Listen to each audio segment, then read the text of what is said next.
Candidatos do Pará ao Senado Federal. Todos os candidatos foram convidados para a reunião que aconteceu na Rádio CBN em 26 de agosto. Nesta reunião foram apresentadas as regras e realizado o sorteio que definiu a ordem dessas entrevistas. Pelas regras, não serão permitidos ataques, ofensas aos opositores. Eu sou Tatiane Lobato e participa dessa entrevista comigo o colunista de política da CBN, Rômulo Pinheiro, direto de Brasília. Bom dia, Rômulo. Bom dia, Tati. Bom dia a todos os ouvintes da Rádio CBN Amazônia Belém. Muito obrigada pela participação aqui com a gente. Estamos ao vivo em 102.3 FM e também no canal da CBN no YouTube, youtube.com/CBN Amazônia. O nosso entrevistado de hoje é o candidato Beto Faro, do PT. Bom dia, candidato, bem-vindo. Bom dia, Tatiane, bom dia, Rômulo. Estamos à disposição aqui para poder conversar com o povo do Pará. Muito obrigada pela sua participação. O nosso tempo de 25 minutos, candidato, você que nos ouve e nos assiste através do YouTube, começa a contar a partir de agora. Bom, candidato, o senhor tem experiência de 5 mandatos aí como deputado federal em Brasília, conhece as articulações que são feitas em Brasília, as dificuldades para a aprovação de alguns projetos. Lhe pergunto, pode parecer uma pergunta bem simples, mas com esse olhar já no Senado Federal, o senhor acredita que essa sua experiência poderá contribuir de forma significativa para políticas importantes para o Pará? Não tenho dúvida disso. Hoje, graças a Deus, a todo o trabalho que foi feito, tenho relações em Brasília, vou ter muito mais, porque acredito na vitória do Lula para presidente.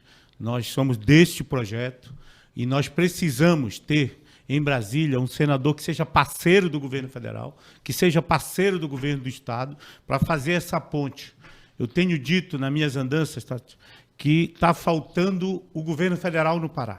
Nós temos um governo do estado que está fazendo muito, cuidou bem da pandemia, tem cuidado bem da nossa segurança, da nossa infraestrutura, da educação, inclusive, levando o ensino de nível superior a todos os 144 municípios do nosso estado, mas nós não temos tido nada do governo federal. Todos os programas que nós tínhamos no Pará, pararam. As estradas federais, as nossas rodovias federais, estão todas sucateadas. Pega de Marabá para o Suzão ali do Pará, que é a 155, já tiraram até o asfalto.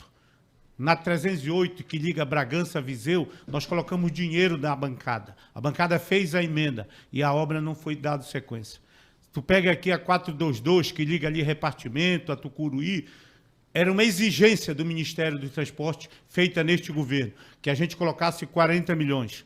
Eu dizia, inclusive, na bancada, pela experiência acumulada, que eles não fariam a obra. E está lá, nós botamos os 40 milhões, estamos perdendo esse dinheiro e a obra não se realiza. A duplicação aqui da 316, nesse trecho Castanhal, a Santa Maria do Pará, que é fundamental para nós aqui, porque é uma estrada que tem um tráfego muito grande, em que, inclusive, que os acidentes ocorrem mais aqui, para fazer a duplicação, tem dinheiro da emenda e o Ministério não executa por pura incompetência ou por desapreço ao Estado do Pará. Nós não temos obras no governo federal no nosso Estado. Nós precisamos ter um senador, com a experiência que eu tenho, acumulando uma relação política com o Helder desde 2008, não é uma relação de última hora para ganhar a eleição. Eu tenho relação política com ele desde quando ele foi candidato a prefeito de Ananindeua e, liga-se de passagem, na minha avaliação, o melhor prefeito da história de Ananindeua e hoje faz o melhor mandato no governo do estado. Tenho relações políticas claras com eles e com o MDB, com quem sempre fiz aliança no estado, e com o governo do presidente Lula, que vai ser fundamental para a gente desenvolver esse estado. Rômulo. Candidato, o senhor conhece, então, Brasília, aqui como funcionam as coisas, e eu queria fazer uma pergunta baseada no que o senhor acabou de mencionar aí com relação às emendas. Há uma discussão aqui muito grande a respeito das chamadas emendas do relator. Inclusive, hoje, essa semana mesmo, o presidente do Senado, Rodrigo Pacheco, falou que vai presidir uma comissão para revisar essas regras das emendas do relator. A gente sabe que em 2019 o orçamento foi de 2 bilhões e 700 milhões e para 2022 nós temos 16 bilhões e meio. Então, candidato, eu quero lhe perguntar qual a sua posição nessa provável comissão que vai ser formada. Eu sei que o senhor talvez depende da sua eleição em si, mas uma vez eleito, qual vai ser a sua posição a respeito da revisão das regras das emendas do relator no Senado Federal? Primeiro, eu defendo que tudo que tem a ver com recursos públicos tenha que ser transparente. E nós temos que ter e dar a maior transparência possível para essas emendas. Emenda de relator pode existir na minha avaliação, desde que ela tenha essa clareza e essa transparência. Nós não podemos hoje ter parlamentares que, por ser aliado de um presidente da Câmara ou por ser aliado de um presidente do Senado, pega 300 milhões de reais, tendo outros que têm 5, 10 milhões de reais nessa emenda de relator. Aí não dá para poder funcionar, porque isso não dá para fazer o jogo democrático nos estados. Então, isso eu sou contra. Nós vamos trabalhar. A outra questão com relação a isso é que nós temos que parar mais com a emenda e ter mais política. Porque o que ocorre hoje?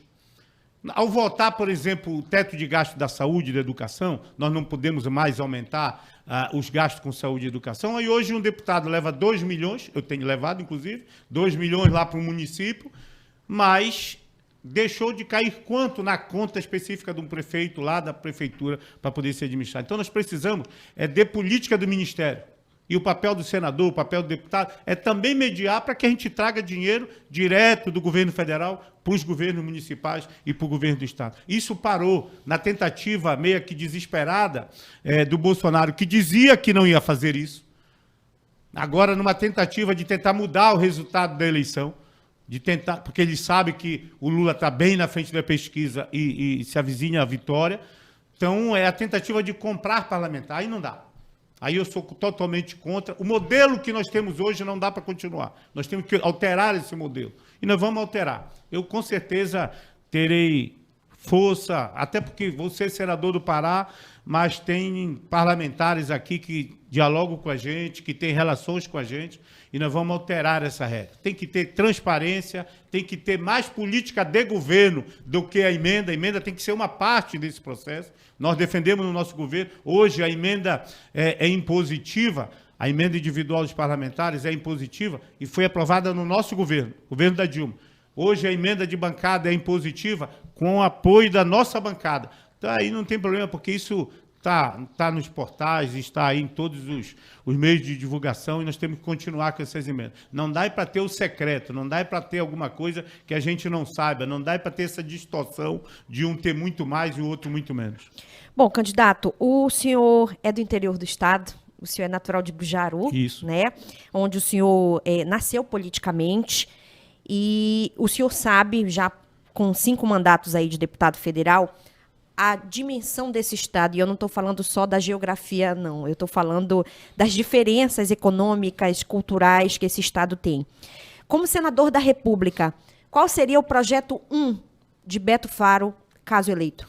Olha, Tati, no Senado, como na Câmara, você tem projetos que são de iniciativa do parlamentar, escrito pelo parlamentar, e tem a articulação política, junto ao governo também, para quê? Porque tem projetos que tem despesas, então tem que ser iniciativa do Executivo. Mas você pode interferir no Executivo, você pode dialogar com o Executivo. Eu já tenho dialogado muito com o governo. Uma das coisas, para mim, que são principais no nosso Estado, é construir mais universidades federais. Nós construímos durante o nosso governo a UFOPA para Santarém, para a região, construímos a Unifespa para aquela região do sul do Pará, do Sudeste, mas nós temos que construir a Universidade do Marajó. Nós temos que construir a universidade da região Tocantina a partir de Cametá, a do Nordeste a partir de Bragança, ali do Xingu a partir de Altamira. Porque isso dá uma oportunidade, Tati, e eu vivi isso. Quando eu terminei a 4ª série primária, lá na minha comunidade, que chama-se Patauateua, no município de Bujaru, eu tive que sair da casa do meu pai para poder ir para a cidade de Bujaru, porque não tinha a 5ª série. E hoje, quem faz o ensino médio, às vezes tem que se deixar a sua família, deixar logo a sua família, para poder ir para uma cidade que tenha a universidade. Então, esse é um projeto fundamental. Um outro projeto, Tati, é levar a agência dos INSS para os municípios. Eu sou de uma categoria, que são os trabalhadores rurais, e eu tive a felicidade de, no nosso governo, fazer uma agência do INSS, por exemplo, no município de Nova Esperança do Piriá. E sabe que antes da gente construir aquela agência, um cidadão que chegava aos seus 60 anos para poder se aposentar, ele tinha que sair de Nova Esperança do Piriá, passar por Garrafão do Norte, depois por Capitão Poço, depois por Orém, depois por Capanema, para poder chegar, passar por Taquateua e depois chegar em Bragança. 7 municípios a pessoa passava para poder ter direito a um benefício da Previdência. A pessoa com 60 anos, com 65. Então, é desumano. Então, nós temos que chegar com as agências do INSS em todos os municípios, as pessoas que têm as suas relações comerciais e que precisam estar empresariais, que precisam estar pagando, como os trabalhadores desse Estado. Então, são ações que eu julgo de fundamental importância. Fazer um processo, Tati, de desburocratização da regularização fundiária no nosso Estado. A lei que nós temos hoje foi construída no nosso governo. O relator era Asdrubal Bente, que era um deputado que faleceu aqui do Pará, da região de Marabá, e eu, pela liderança do governo, ajudei a construir a legislação que tem. Essa que regulariza as terras até 1.500 hectares, que é 15 módulos fiscais, um módulo maior é, no caso, na Transamazônica, tem regiões que é menos do que isso, que determina o critério para poder regularizar a terra dos agricultores familiares, de até 4 módulos, sem o pagamento, que faz até 1.500 para os médios produtores, desburocratizar, porque esse Estado tem muito a crescer, tem muito a se desenvolver. E a agricultura é parte fundamental desse desenvolvimento do Estado. Você pega o Estado do Pará, pega, por exemplo, o Amazonas, hoje, a riqueza, o desenvolvimento está muito concentrado em Manaus. O Pará tem desenvolvimento no Estado inteiro. Nós temos só 22% da população concentrada na capital. As pessoas estão concentradas no Estado. Você precisa. E a questão da regularização fundiária, ter clareza e ter uma rapidez, inclusive, na análise dos projetos ambientais do nosso Estado, é fundamental para a gente poder desenvolver esse Estado. E eu vou estar lá fazendo a legislação que precisa ainda ser feita sobre esses temas.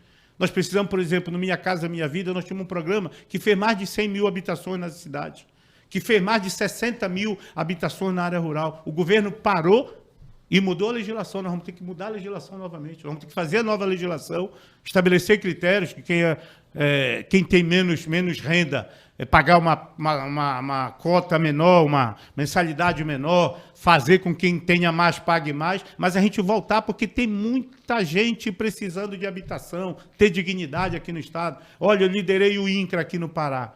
E sei o quanto foi importante a gente levar a habitação para as ilhas aqui dessa região do Baixo Tocantins, do Marajó, aqui de Abaetetuba. Nós vamos voltar com isso, Tati. Eu acredito nisso, eu sou parte, e sou candidato, parte de um projeto político. E tenho muito orgulho de ser candidato a senador indicado pelo Lula. O Lula não tem 2 candidatos no Pará. O Lula tem um candidato, que sou eu para senador. Assim como o meu parceiro Helder. Então, eu tenho uma relação estreita com ele e tenho muito orgulho de ser candidato deste projeto, que vai estar fazendo leis e que vai estar junto ao governo, pedindo a desburocratização, pedindo os investimentos, fazendo o governo federal ser novamente parceiro dos municípios. Olha, Tati e Rômulo, o que nós fizemos aqui nesse Estado de UBSs, de UPAs, só o nosso governo fez. No dia que a gente saiu, parou tudo. Não tem uma UPA construída depois da gente. Não tem, inclusive, pessoas que eram candidatos a senadores, que era o prefeito na época, que eu fui que trouxe a UPA para construir a UPA em Ananindeua. Foi eu que trouxe. Foi eu que trouxe para poder fazer lá em Ananindeua, por exemplo, o projeto de habitação popular. Eu que ia negociar na Caixa Econômica e no governo federal. Então, eu tenho experiência para poder fazer isso. Sei o caminho de como construir. E eu não tenho dúvida que nós vamos voltar. O governo federal vai voltar a ser parceiro dos prefeitos, parceiro do governo do Estado. Imagina o governo estadual com o Sua Casa, que é um programa hoje que faz habitação, e a gente com Minha Casa Minha Vida. A gente deslancha esse Estado, a gente dá dignidade para o nosso povo. Imagina o Estado levando, através do Forma Pará, cursos de formação superior, de nível superior, de graduação aos municípios, e nós construindo as 4 universidades, que o Lula já prometeu, inclusive, a partir da nossa conversa, da nossa intervenção, o Lula já prometeu que nós vamos construir nesse próximo período. Rômulo. Candidato, independente de quem vai assumir o ano que vem o Poder Executivo, as contas públicas estarão praticamente numa situação muito crítica, em razão desses pacotes de bondade, entre aspas, que foram concedidos esse ano. E uma das questões muito pesarosas para o estado do Pará é a perda de arrecadação com o ICMS. Nós tivemos, por exemplo, a questão do piso da enfermagem agora, onde não foi indicada a fonte de receita no orçamento, está sendo discutida aí no Supremo Tribunal Federal. Então, entre outras coisas, candidato, existe um projeto do candidato para que o Pará consiga recuperar ou pelo menos minimizar os efeitos dessa perda de arrecadação do ICMS, que é um dos principais tributos de receita para o Estado? Olha, primeiro é ver como eu voltei nessa matéria. Ali já indica qual é o meu caminho. Foi mais uma das tentativas do governo Bolsonaro de tentar reverter. Tiveram 4 anos de governo, 3 anos e meio de governo, a oportunidade de tomar várias das medidas para baixar o preço da gasolina e do óleo diesel. Várias oportunidades. Não baixou esse último período só pela votação da retirada do ICMS, o rebaixamento do ICMS nos estados. Não foi só por isso. Essa foi uma medida pequena diante disso. Essa questão de dolarização do preço do barril e a gente praticar o preço internacional, a mudança dessa política foi o que causou o aumento. Tiraram o sangue do povo brasileiro nesses 3 anos e meio, com os preços lá nas alturas. Qual foi seu voto, candidato? Eu votei no final por essa questão da garantia que a gente pudesse ter o rebaixamento, mas votei com o seguinte: o Pará é um dos poucos estados do Brasil que não deve à União. Então ele não pode ser penalizado. Nós tínhamos lá na legislação, na PEC que foi votado, que os estados, quando cai a arrecadação, ele tem uma compensação do governo federal. E o Pará não vai ter essa compensação. Nós votamos, a bancada do Pará, do PT e a do Pará inteira, a favor de que o Estado tivesse a compensação, mesmo que ele não deva para a União, porque eles querem fazer essa questão vinculado a desconto de dívida, reencontro de dívida. Ora, quem cumpriu todas as regras, como o nosso Estado, que não deve, vai ser penalizado. Hoje nós temos capacidade de investimento aqui no Estado. Retirando dinheiro do nosso Estado, nós vamos perder essa capacidade de investimento. Portanto, é necessário que em algum momento, primeiro que eu sou pela autonomia dos estados nessa questão de ICMS. Eu vou estar defendendo isso. Segundo, em algum momento é necessário se fazer alguma medida, eu não acho que era necessário nessa questão, não era preciso ser feito isso, mas mesmo que em algum momento seja necessário, tem que ser tratamento igual. Quem pagou as suas dívidas não pode ser penalizado. Nós priorizamos, nesse caso, o mau pagador, não foi o bom pagador. E o Estado do Pará foi um bom pagador. Portanto, não poderia ser penalizado. E eu vai ter projetos meus de iniciativa que o Estado do Pará não seja penalizado. Um senador que vai estar brigando por esses interesses. Assim como briguei na compensação da Lei Candir, na mudança da Lei Candir, que penalizou tanto esse Estado, durante esses últimos anos, tirou tanto dinheiro que poderia estar sendo investido no Pará.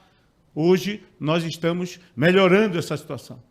Assim como outras ações que nós vamos ter que estar realizando para cada dia mais melhorar. Eu sou um senador e tenho batido nisso.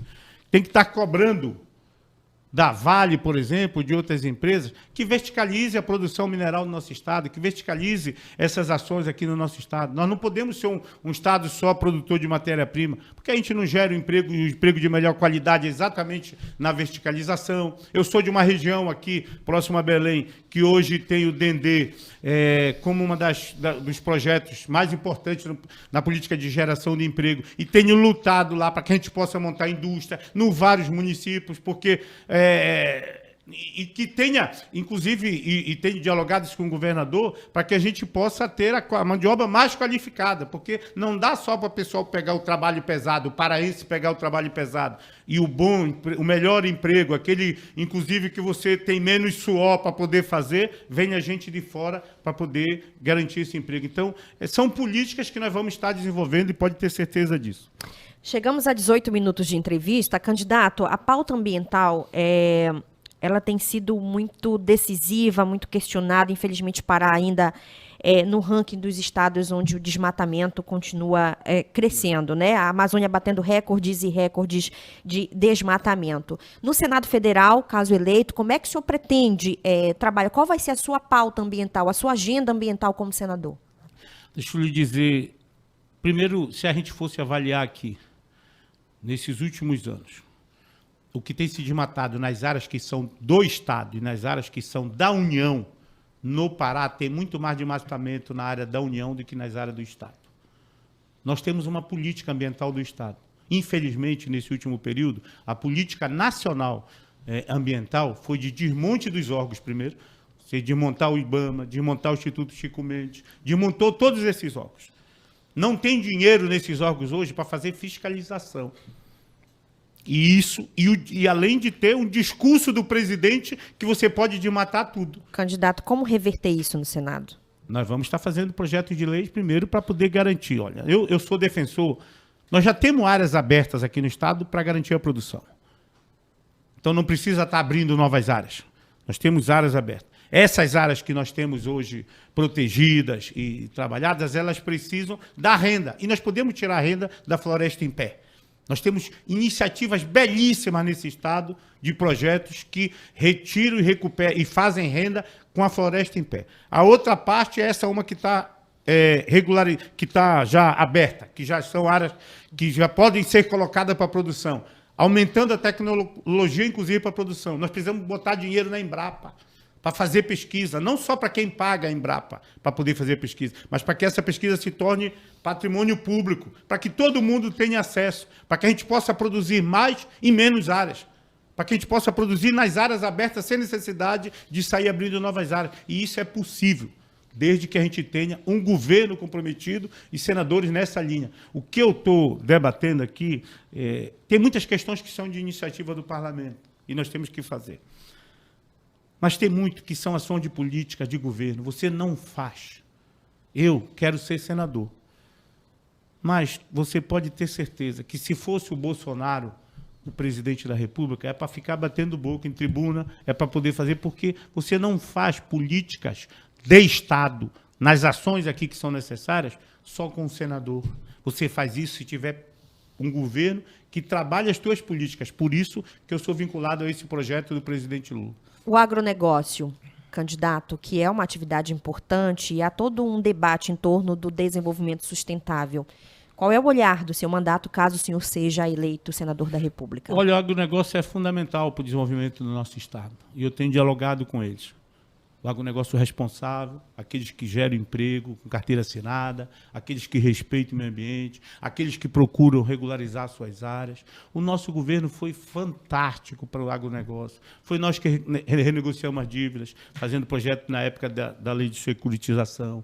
Foi nós que abrimos o mercado internacional. Nós botamos mais dinheiro.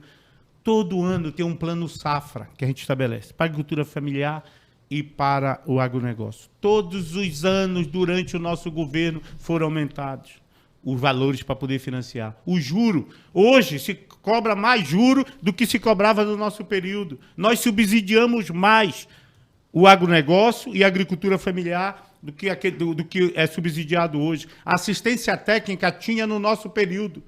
Nós restabelecemos. Tinha quebrado lá no governo do Collor, assistência técnica. As EMATES estavam à míngua nos estados, porque o Estado sozinho não dava conta de bancar. Não tinha outras experiências de assistência técnica. Foi no nosso governo que nós estabelecemos. Então, nós vamos restabelecer isso. Ter uma boa assistência técnica para poder acompanhar os agricultores familiares, fazer convênios aqui com a EMATE e com outras instituições, fazer com que as pessoas que estão tocando no agronegócio possam fazer. Nós precisamos melhorar a logística do Pará, mais portos, porque nós estamos num estado que é privilegiado, inclusive, para fazer exportação para a Europa, para a América, para outros países. Nós somos privilegiados, estamos mais próximos, mas nós precisamos fazer. A hidrovia, a ferrovia que vem norte e sul, que chega a Barcarena, fazer o braço para o Porto do Espardado. Ferrogrão, já que o senhor tocou Isso. no assunto, a gente ainda tem um tempinho, 1 minuto, Isso. 2 minutos aí. Vamos lá, candidato. Ferrogrão, Não, qual é o seu pensamento nós sobre o temos Ferrogrão? nós temos que fazer as ferrovias no Pará, as hidrovias, as ferrovias. Nós temos que trabalhar a questão do esporte no Pará. O senhor é a favor da Ferrogrão? Claro, nós somos a favor. Aliás, os projetos são feitos no nosso governo. Esse aqui que não deu continuidade. Este atual governo que não deu continuidade, mas nós vamos fazer. Porque esse Pará precisa, a gente precisa hoje. O agronegócio é fundamental, ajuda na nossa economia. Não tem essa coisa. O Pará cabe o agricultor familiar, o extrativista, com a sua forma de produção, mas cabe o médio produtor, cabe o grande produtor. Hoje eu sou produtor rural.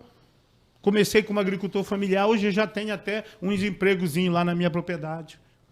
E sei da importância, trabalhar a cultura do dendê, trabalhar a cultura da soja em determinadas regiões. Não dá para espalhar em tudo que é local do nosso estado. Mas é importante fazer isso, porque isso agrega valor, agrega renda, agrega emprego no nosso estado. Trabalhar o açaí é fundamental. Eu sou produtor de açaí, ganho dinheiro produzindo açaí. E é importante que a gente tenha políticas do governo federal e do governo estadual ampliando nesse próximo período, porque hoje o Helder tem muito mais experiência, já conhece muito mais desse assunto. Se Deus quiser, eu tenho pedido a ele, crie a Secretaria da Produção Familiar no próximo governo, para a gente ter a que cuida do médio e do grande e ter aquela que cuida do pequeno, com as suas especificidades, para que a gente possa fazer avançar mais esse Estado. E eu não tenho dúvida que é possível, se a gente tiver essa linha. Os outros candidatos jogam no time do Bolsonaro, eu jogo no time do Lula. E é aquele que mais fez por esse Estado e nós vamos voltar a fazer. Pode ter certeza disso. O senhor tem 10 segundos aí. É só para agradecer vocês pela oportunidade, me colocar à disposição agora, nesses 20 dias, mas logo depois da eleição, vencendo as eleições, vir aqui com vocês para a gente anunciar os planos de trabalho. Muito obrigada, candidato Beto Faro. O entrevistado desta terça-feira será o candidato João Santiago, do PST. Eu agradeço também ao colunista Rômulo Pinheiro pela participação na entrevista de hoje. Um excelente dia para todo mundo.